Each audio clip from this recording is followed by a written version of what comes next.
আসসালামু আলাইকুম, hello everybody, welcome back to my another new piano blog video. আশা করি সবাই ভালো আছেন।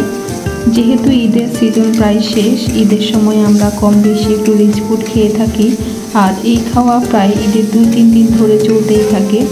আর তাই আজকে ভাবলাম বাসায় একটু ভর্তা বানাবো, তাও আবার পুঁটি মাছ দিয়ে। বাহিরে বাজারে পাঠালাম ভাইকে যে পুঁটি মাছ পান কিনা। দেখেন ভাই অনেকগুলো পুঁটি মাছ নিয়ে আসছে। কিছু রান্না করে খেয়ে ফেলেছিলাম আগের দিন, এখন আর বাকি অল্প একটু আছে, ভর্তা বানাবো ভাবছিলাম। বাট বাসায় যেহেতু অনেক মানুষ, তাই মনে হচ্ছিল এই অল্প কয়েকটা পুঁটি মাছ দিয়ে হবে না ভাত খাওয়া, তাই সাথে আমি একটা রুই মাছের লেজ দিয়ে দিলাম। এই তো আমি মোটামুটি সব কিছু তেলে ভেজে নিয়েছিলাম মাছগুলো ভাজা হওয়ার পর আমি এখানে কোষ করা কিছু রসুন কোয়া দিয়ে দিলাম, সাথে ধনিয়া পাতা, কাঁচামরিচ আর দিয়ে দিলাম সবার মেয়েদের খুব পছন্দ, বিশেষ করে বোম্বাই মরিচ। অনেকে এটাকে পটকা মরিচও বলে, বাট আমরা বলি বোম্বাই মরিচ। এই তো দিয়ে দিলাম। এখন আমি এটাকে পাটায় বেটে নিব। এই টাইপের ভর্তা আমি অনেক সময় হাতে কুচলিয়ে হালকা সরিষার তেল দিয়ে আমি মেখে নর্মাল গরম ভাত দিয়ে খেয়ে ফেলি। এত মজা লাগে খেতে, মনে হয় যেন সবগুলো ভাত আমি একাই খেতে পারবো।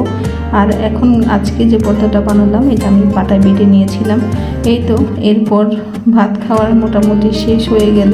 এরপর হচ্ছে একটু ফ্রুটস খাবে, এই জন্য আমি তরমুজ ছিল বাসায় একটা ছোট সাইজের, ওটা নামিয়ে নিলাম। তরমুজটা কাটার সময় আমার একটা ভাইরাল ভিডিওর কথা মনে পড়লো। মাঝখান দিয়ে একজন তরমুজ বিক্রেতার একটা ভাইরাল ভয়েস ভাইরাল হলো, সেটা হচ্ছে মধু মধু কি মধু। আমিও ঠিক মধু মধু বলে তরমুজটা কাটছিলাম।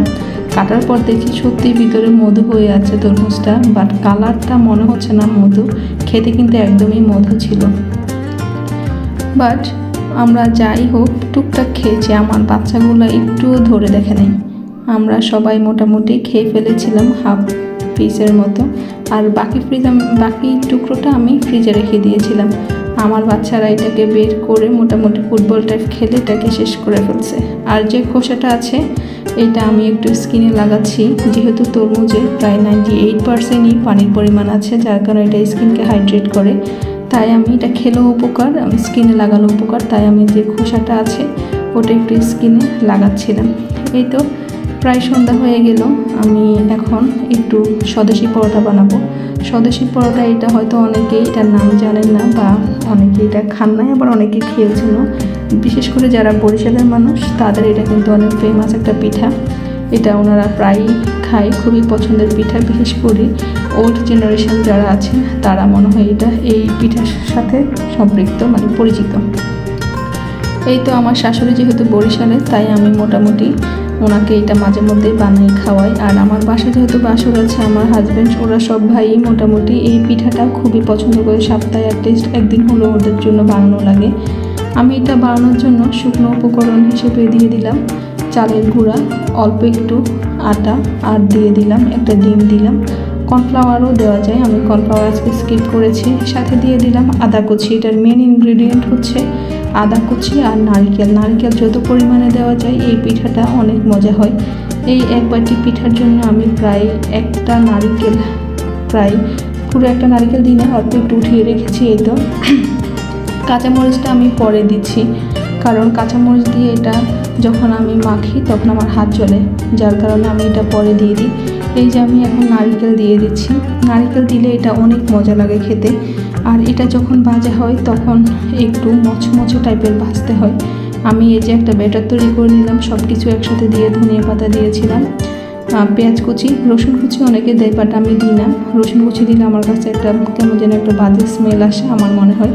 এই তো আমি এরপর যেই কড়াইতে এটা বানাবো সেটা ফ্রাই প্যানটা আমি চুলায় বসিয়ে দিয়েছি, প্রায় হিট হয়ে গেছে। এই যে আমি আপনাদের সামনে একটা বানিয়ে দেখাচ্ছি।